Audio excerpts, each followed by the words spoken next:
Hi, We'll and start welcome again. to this week's edition of Crosshairs, the program at ThePrint, where we discuss the big national security issue of the week. I'm delighted to be joined again by Uzair Yunus, scholar and economist.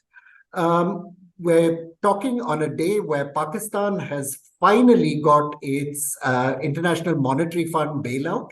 It's been like a T20 match where twists and turns till the very last moment, which has succeeded in making economics interesting even for someone like me. Uzair, first question first, if you can perhaps help us understand, why is this being called a standby arrangement? This was, as I understand it, to be the last tranche, long due of an IMF loan previously agreed, which various tranches had been paid out on. Is this just the last due tranche or a completely new loan? What is a standby agreement? Well, thanks for having me on. And to use the correct analogy, if you give me the chance, I will say it's more of a 5-day test match. Where now, if you look at going to your question, the standby agreement or the standby arrangement, SBA as the acronym stands, it's basically the IMF and the Pakistanis saying, well, the last match ended inconclusively. There's no salvaging it. The rain has meant that that match is over. So we're going to have a new, shorter match, essentially a shorter program over the next few months with 3 billion in terms of financing linked to it that will be realized over the next 9 months or so, with approval from the board in mid-July expected.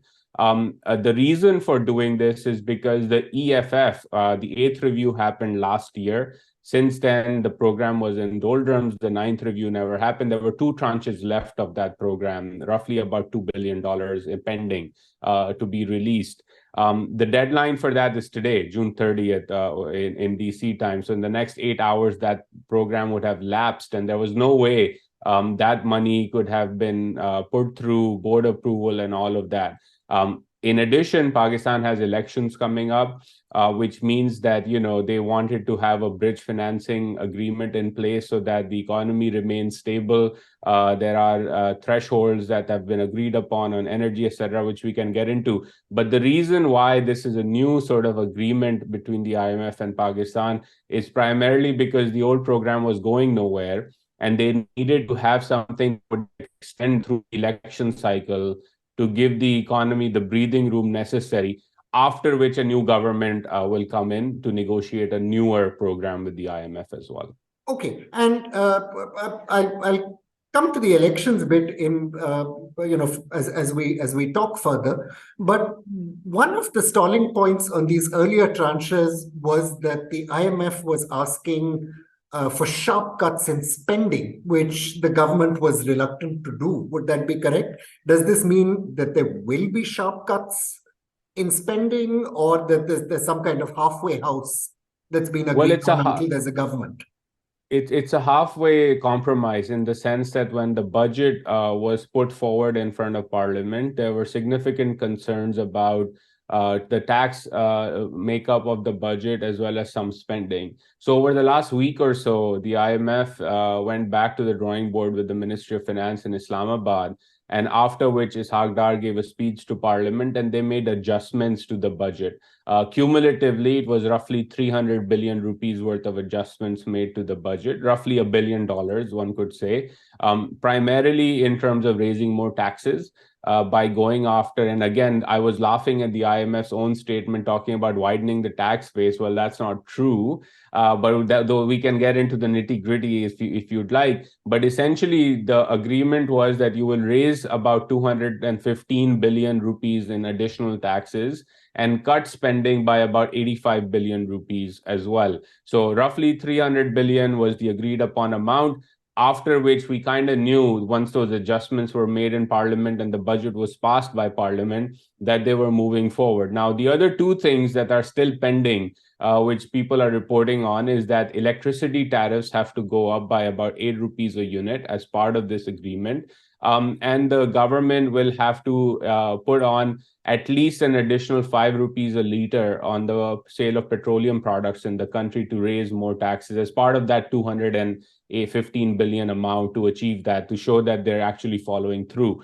So I think we'll see those adjustments in prices moving forward. And that was once we kind of knew that those were the contours of the compromise, everybody kind of expected that things would move forward with the IMF.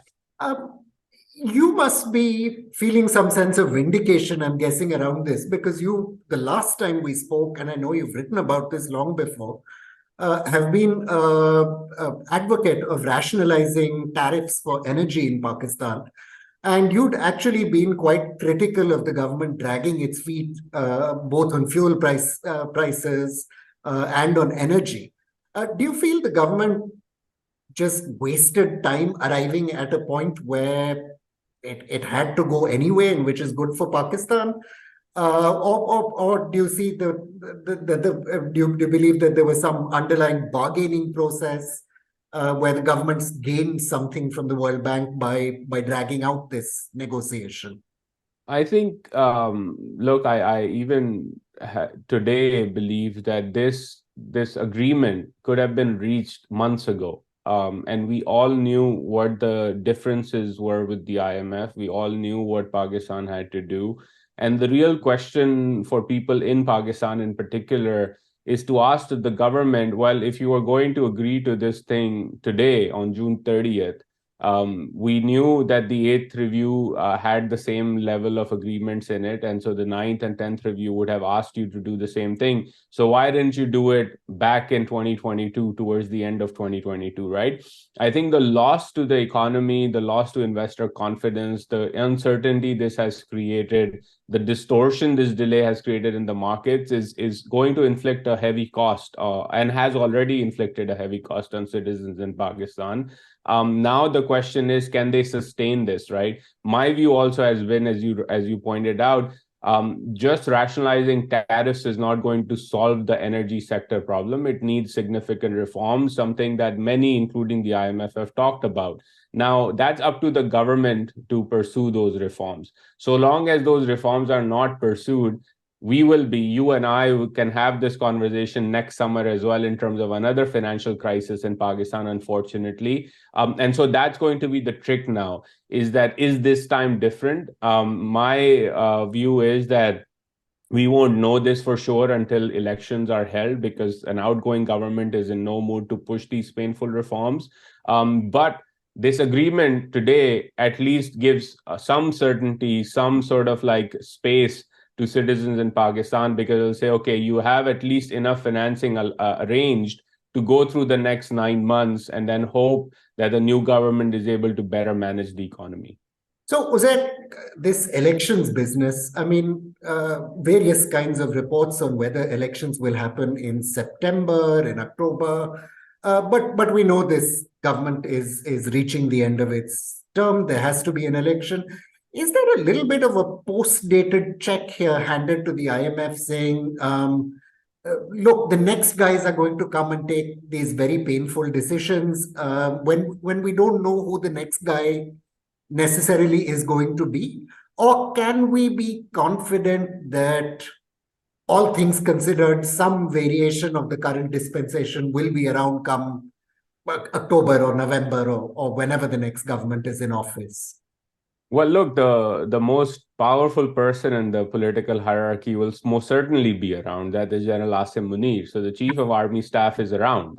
He has another 2.5 years to go at the very least, right? So I think in that sense, he is obviously part of this. The government rolled out this new council called the SIFC, where he also has a seat at the table in terms of the broader economy, particularly in dealing with the Arab states, in terms of the funds promise that they have to deliver now.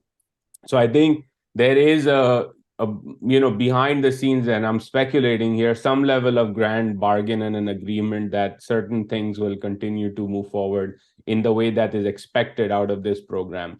I think this program, what it also does is it ensures that the new government that comes in, hopefully elections are held on time, let's say in October, then it will have about 6 months or so, which is traditionally what amount of time is needed to have the negotiations with the IMF for a new program. So it gets them that breathing room, which is good in the way this has been structured, because it ensures that, they're not negotiating in panic mode, right? There's a set of tempo that in terms of funding to be released based on short-term things that Pakistan is supposed to do.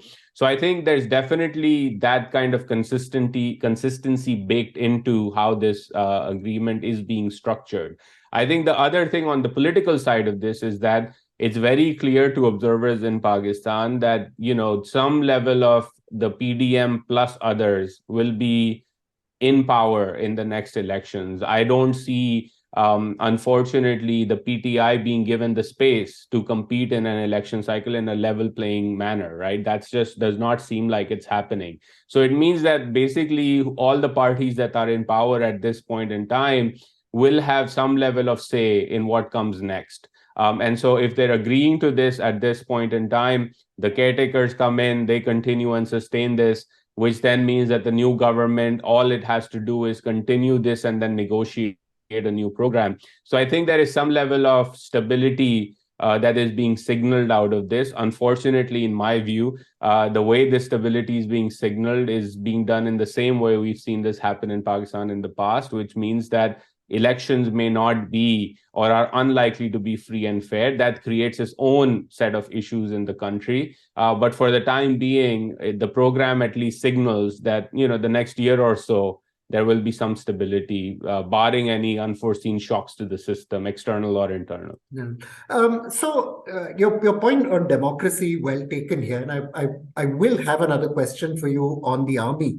But I think one question earlier you mentioned, support from the Gulf states, Pakistan's traditional allies, and we had these sort of big numbers: China rolling over $1 billion in debt, Saudi Arabia bringing several $billion to the table. Given that these sort of various other actors were in the mix as well, why was it important for Pakistan to get this deal from the IMF when there were other people it could turn to? Well, it was signaled very early on by the Chinese, the Emiratis, and the Saudis that they would like Pakistan to stay in the IMF program, much like what the Saudis and Emiratis, etc., for example, have done with Egypt, right? Remain in Right. the IMF program, and that ensures some level of macro-prudent policies to be followed. And they would like that in the sense that they don't want to cut blank checks off to any country, which then does not follow through on a program, right? And the view still among the Arab states and even the Chinese is that the IMF is a better manager of economic crises than they ever could be. So they let that institution do its job. So I think that signal was clear. The funding agreement from the friendly countries, as they're called in Pakistan, was there for the longest time, but it was contingent on securing the IMF program. That, of course, as we've talked about, was in the doldrums for a while. So now I think once this board approval goes through in the next couple of weeks, we will have those funds materialize. Just for your audience, Pakistan at this point in this fiscal year, which starts on July 1st and goes through June 30th of 2024, needs about $22 to $24 billion to meet its external financing needs. So I think the task is still a very tall task. But this amount, the 3 billion agreed with the IMF, and then another 3 to 5 cumulatively coming in from the Chinese, the Saudis, and the Emiratis, will provide that initial cushion off which you can then build on and stabilize the economy further. On the second question you'd raised, General Asim Munir, one of the things that's been said from time to time, or in various military press conferences, is that Pakistan's army is finally willing to also tighten its belt, slash defense budgets. Do you see an appetite to do that, or a realization in the Pakistan army that it needs to do that? Because at the same time, we've heard about these, big deals, grants of land for sort of enormous agricultural projects and so on. Some of these recurrent bad behaviors of the past, if you like. Where do you think the military is today? Has Asim Munir understood that the ways of doing business for the country need to change?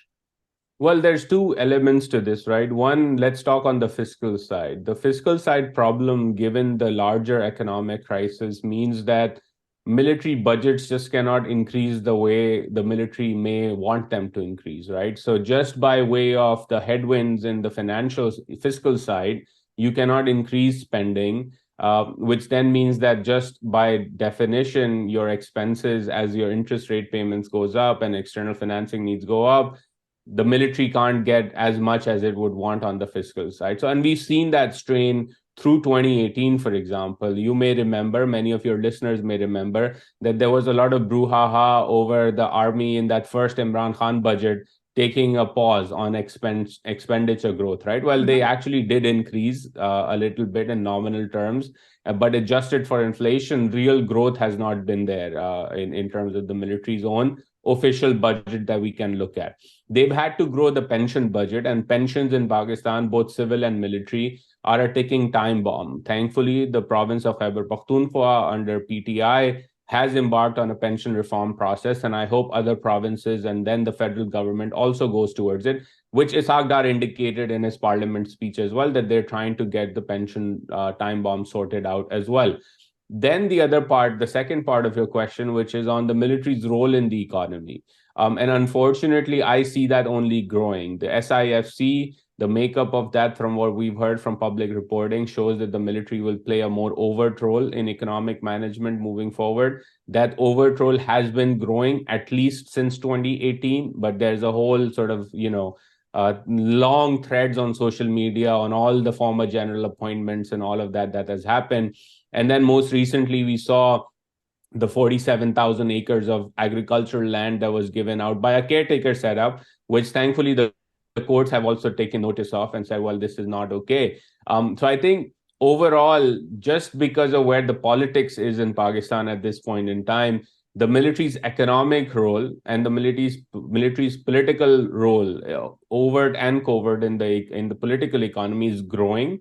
And that is a cause for concern for many like myself, because it's not an officer's business to run a business. It's not the government's business to run business. And so long as they continue to repeat these same experiments, expecting different results, we're going to land in trouble again. So I hope that, they sort of reconsider this approach. But from what I've also heard, and this is the last point on this, there is a recognition in Rawalpindi that the economy cannot continue to be operated the way it has been, right? So that's what led to the pressure from public reporting. Again, we had Shahbaz Rana, I think 3 weeks ago, confirm that, quote unquote, the state had decided that the IMF program should continue. And then now we see that the deal is here for the taking. Final question for you, Uzair. We saw this, with that explosion of rage against the military, various sort of symbols of state power, which maybe took a very unfortunate form in some cases. But I think it's pretty clear that ordinary Pakistanis are kind of tired of tightening their belts. Without feeling the rich are taking an sort of adequate share of that burden. And people seem genuinely angry about continuously rising food inflation, continuously rising energy prices.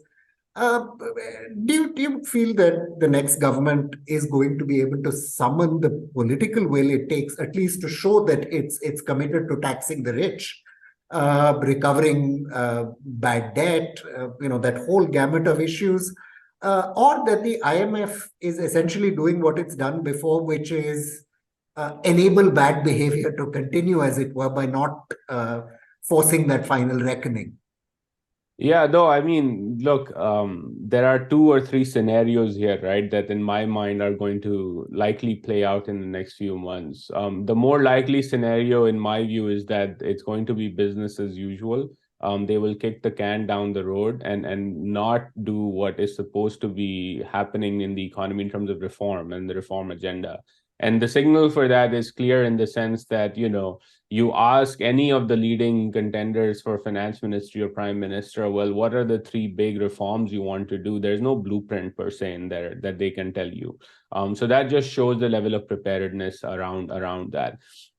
The other scenario is that this IMF funding comes through, but the electoral cycle is so messed up that things still don't stabilize. And then you go into something like a debt restructuring process that, is very unwieldy.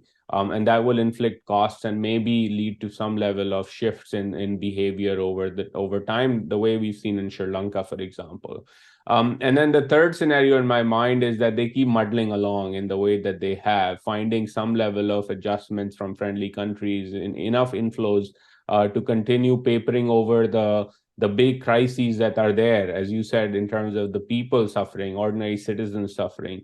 My view is that probably the likely scenarios are some level of muddling along over here. I hope I'm wrong on that, and that there are some robust reforms that are pushed through. But at this point in time, I just don't see the roadmap or blueprints being talked about openly that suggest that they will do that. In fact, sometimes, it's the exact opposite. When you talk to people about in corridors of power with influence, they will talk about cuckoo theories like cut interest rates to save on interest expenses, and that will solve your budget problem.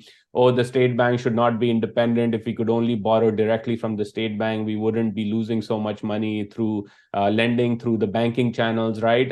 So there are all these cuckoo theories that one thinks about and hears about, and was like, well, if they actually implemented that, it would be far worse than where we are Some today. unfortunate Turkish So inspiration yeah, there, I yeah. suspect. So my view is, well, muddling along maybe is the best case scenario in this. But look, the pressures are real, the pressures are building, and there is a recognition among ordinary citizens in Pakistan that the status quo cannot sustain itself anymore. And they're pushing for change. Now, how that change happens remains to be seen. I just hope that the ruling classes in Pakistan change their behavior, but I'm not seeing a whole lot of evidence at this point in time.